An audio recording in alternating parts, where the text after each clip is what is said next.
If there's one country the world turns to for the secrets to long life, graceful aging, and balanced living, it's Japan.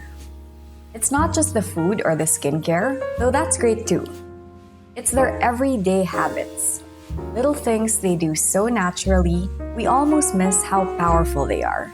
So today, I want to share 6 Japanese habits that secretly improve your health, from how they eat to how they begin and end their day. They're simple and sustainable, and you might just find yourself adopting 1 or 2 by the end of this video. So let's dive right in.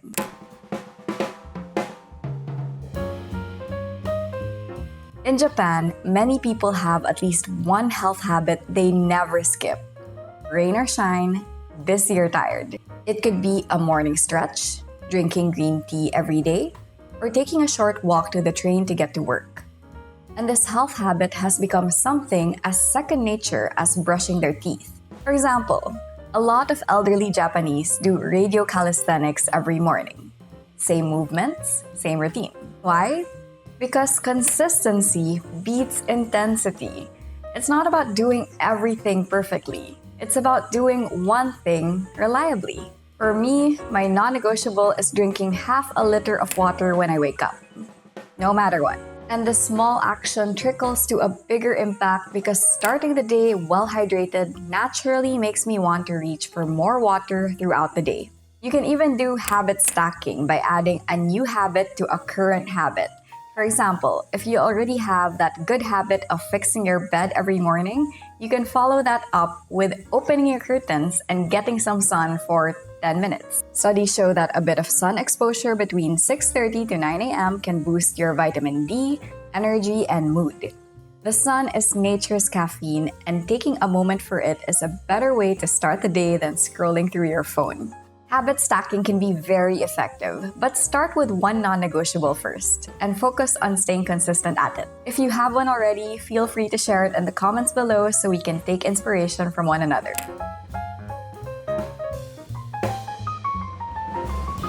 Before every meal, the Japanese say, "Itadakimasu."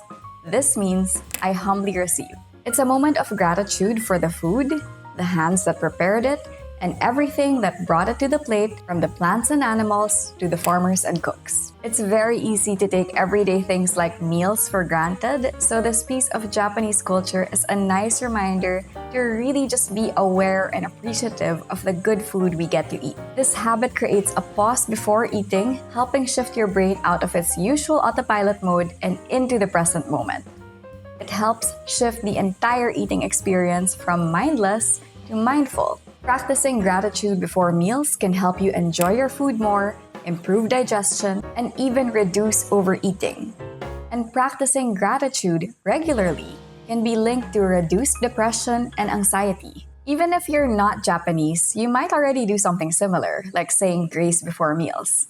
I grew up Catholic, so that's always been part of our routine.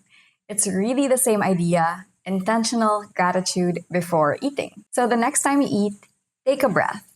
Appreciate the food you're about to enjoy and be nourished with.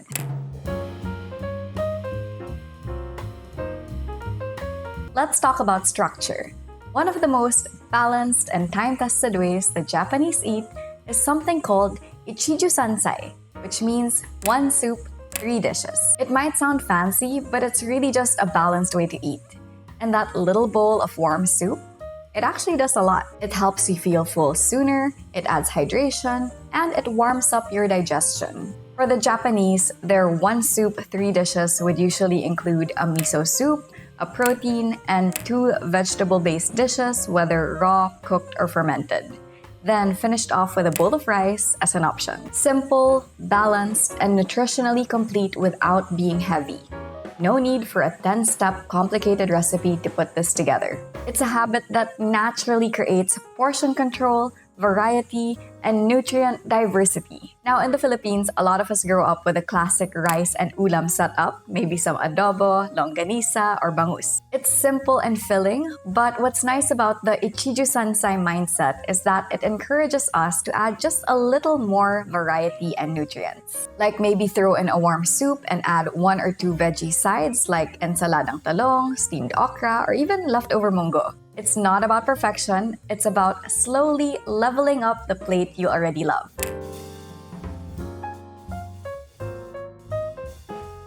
This one changed the way I eat forever.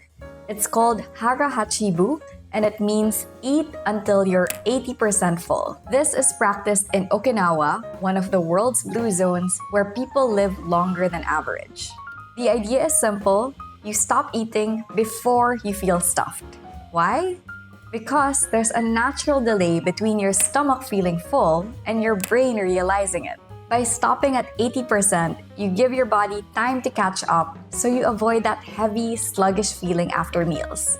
You feel satisfied, not uncomfortably stuffed. It's a habit that encourages intuition over impulse, and it helps you stay light, energized, and in control of your eating every single day.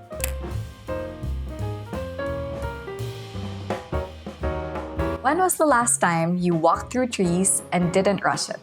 In Japan, there's an entire wellness practice called Shirin-yoku, which means forest bathing. It's not hiking, it's not even exercise. It's just being present in nature, slowly, mindfully, without your phone. This habit is recognized as part of preventive healthcare in Japan. It's actually prescribed by Japanese doctors to reduce stress, lower blood pressure, enhance mental clarity, and improve sleep quality. You don't need a forest. A quiet park or even a tree-lined path can give your nervous system that reset. 20 to 30 minutes of quiet time in a green space, breathing slowly, walking slowly, or even sitting under trees can calm your nervous system and reset your mood. It's one of the most healing habits and the most underrated.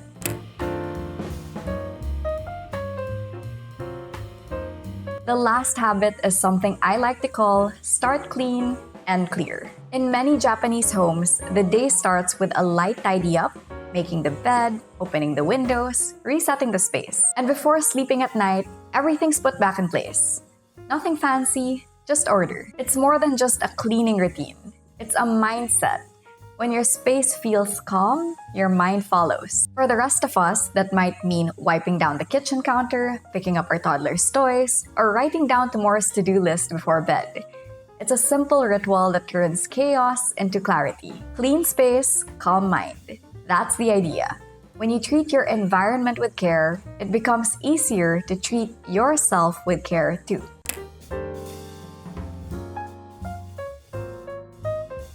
The great thing about these Japanese habits is they're simple. They're not 30-day challenges or expensive fixes. They're rhythms, routines, ways to respect your body, your food, your environment. You don't have to do all 6. Try one, your 100% habit. Or just start with your version of itadakimasu. Because when something is easy enough to do every day, that's when it starts to change your life. So let me know which habit you would try in the comments. If you found this helpful, please feel free to give this video a thumbs up and subscribe to this channel for more content that can help you eat, feel, and live better. And if you enjoyed learning about these Japanese habits, you might also like my previous video. It's all about the French paradox and how the French stay healthy while still enjoying bread, cheese, and wine. It's a totally different approach, but the mindset is just as powerful. I'll leave it right here for you to check out. As always, thanks for watching, and I'll see you in the next one.